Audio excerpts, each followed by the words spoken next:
JD가 왜 어떻게 좀 만들어질까라고 좀 생각을 해봤을 때 당장 그 업무를 수행할 수 있는 능력이 있는 사람을 뽑고 싶어서 JD가 만들어지는 거다라고 좀 말씀을 드려보고 싶어요. 영향력도 좀 존재를 하는 편이어서 이 사람이 좀 기술적인 어떤 역량은 좀 없는 것 같지만 사용자 관점에서 좀 서비스를 생각하는 기준이라던가 열정 같은 것들을 봤을 때 충분히 우리 팀으로 합류를 시켜도 어떤 문제 해결이나 아니면 서비스를 잘 만들 수 있는 분이겠다라고 판단이 들면은 그런 어떤 기본적인 역량이 부족하더라도 이제 합격을 하는 그런 케이스들도 종종 있기 때문에 그런 것들을 좀 잘 생각해 주시면 좋을 것 같고.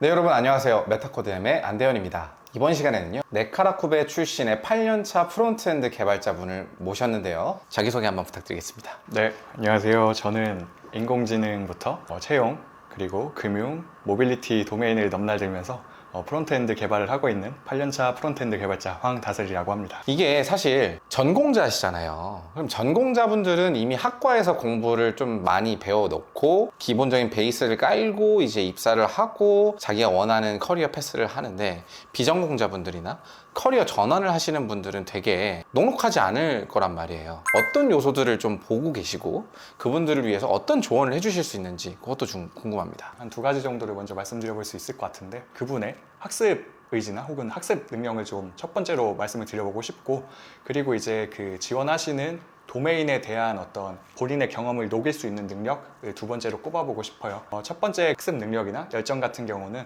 이분이 좀 당장은 좀 미흡한 어떤 실력을 가지고 있더라도 어려운 것들을 접근을 했을 때 충분히 그것들을 습득할 수 있고, 혹은 이제 자신만의 어떤 공부법 같은 거를 통해서 극복할 수 있는 분이다 라는 사례를 확인할 수 있으면은 전혀 전공자다 비전공자다를 나눠서 뭐 합격 불합격이 달라지는 그런 것들은 전혀 없었고요.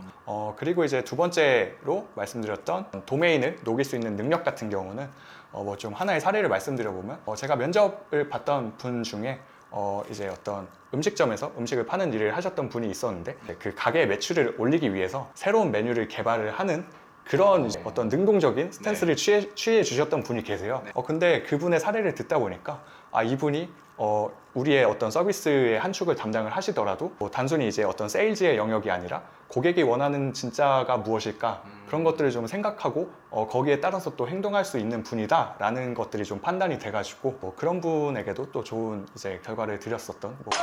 그러면 이제 8년 차시니까 면접관으로서도 이제는 많이 참여를 해보셨을 것 같은데, 그럼 우리 면접관님의 시야로서 개발자 면접은 어떻게 해야 이 면접관들의 마음을 좀 사로잡을 수 있는지 이 비법이 좀 있나요? 가장 중요하게 생각되는 거는 좀 두 가지이지 않을까라고 좀 말씀드려보고 싶은데, 하나는 이제 어떤 역량적인 부분에서 본인이 지원하는 직무에 대한 기본적인 지식을 잘 갖추고 있느냐일 것 같고, 두 번째 같은 경우는 특정 어떤 기업 간의 컬처 핏을 말씀드려보고 싶어요. 우선 첫 번째 같은 기본 역량 같은 경우는 JD가 왜 어떻게 좀 만들어질까라고 좀 생각을 해봤을 때 당장 그 업무를 수행할 수 있는 능력이 있는 사람을 뽑고 싶어서 JD가 만들어지는 거다라고 좀 말씀을 드려보고 싶어요. 그러다 보니까 당연스럽게도 JD에 써있는 어떤 필수 역량에 관련된 그런 경험들을 다 갖추고 계신 분이 아무래도 좀 우선순위가 높지 않을까라고 말씀을 드려보고 싶은데, 다만 이제 두 번째로 말씀드린 어떤 컬처핏적인 그런 영향력도 좀 존재를 하는 편이어서 이 사람이 좀 기술적인 어떤 역량은 좀 없는 것 같지만 사용자 관점에서 좀 서비스를 생각하는 기준이라던가 열정 같은 것들을 봤을 때 충분히 우리 팀으로 합류를 시켜도 어떤 문제 해결이나 아니면 서비스를 잘 만들 수 있는 분이겠다라고 판단이 들면은 그런 어떤 기본적인 역량이 부족하더라도 이제 합격을 하는 그런 케이스들도 종종 있기 때문에 그런 것들을 좀 잘 생각해 주시면 좋을 것 같고. 이 질문이 가장 좀 현실적으로 호기심 가는 질문이 아닐까 싶은데요. 연봉을 말씀해 주시긴 좀 어려우실 것 같고, 개발자의 첫 실무를 시작하시면서 연봉 점핑이 좀 어떻게 되는지 좀 궁금합니다. 주로 이제 한 3년 차까지는 한 20% 정도 평균 인상률을 가져갔던 것 같아요. 그리고 나서 그 이후부터는 뭐 이직 텀을 제외하고는 좀 일반적인 인상률을 가져갔었고, 가장 처음에 일을 시작했을 때 대비 전체적인 총 보상 기준으로는 한 4배 정도 오른 그런 상태.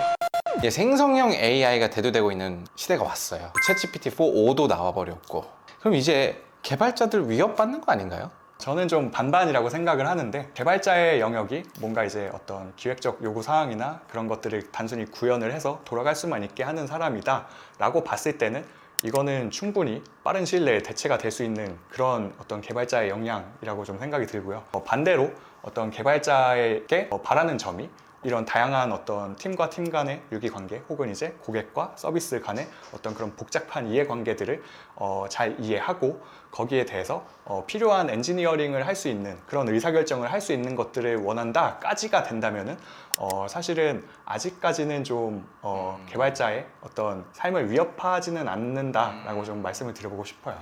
다슬님께서는 지금 프론트엔드 개발자로서 커리어를 쌓고 계신데 앞으로 향후에 개발자로서의 목표가 있다면 뭐가 있을까요? 굉장히 좀 심오한 질문일 것 같은데요. 네. 저 같은 경우에는 기존에 좀 어떤 시장성이 있는 생태계의 서비스보다는 약간 좀 가려진 어떤 시장, 뭔가 좀 어려움을 해소시킬 수 있는 그런 서비스를 개발해보고 싶다라는 좀 생각을 하고 있는데요. 뭐 예를 들면 제가 지금 최근에는 좀 여행에 많이 관심을 가지고 있는데 외국에 여행을 가게 되면은 뭐 실제로 어떤 식당을 예약을 해야 된다는데 원어를 통해서 이제 예약을 해야 된다던가 뭐 이제 그런 식의 어려움 같은 것들이 좀 존재를 하는데 뭐 그런 것들을 좀 풀어볼 수 있는 방법이 없을까? 그런 것들을 좀 고민하고 있는데 결국은 가려진 어떤 시장의 니즈를 찾아서 그것을 좀 저의 어떤 사업으로 발전을 시켜보고 싶다 뭐 그런 야망을 가지고 있습니다. 그러면은 마지막으로 저희 메타코드 구독자분들에게 뭔가 좀 힘과 희망이 되는 한 말씀 해주시면서 마무리를 좀 해보도록 하겠습니다. 네, 저도 사실 첫 커리어를 시작하기 전까지 한 뭐 1년 반 정도의 공백이 있었어요.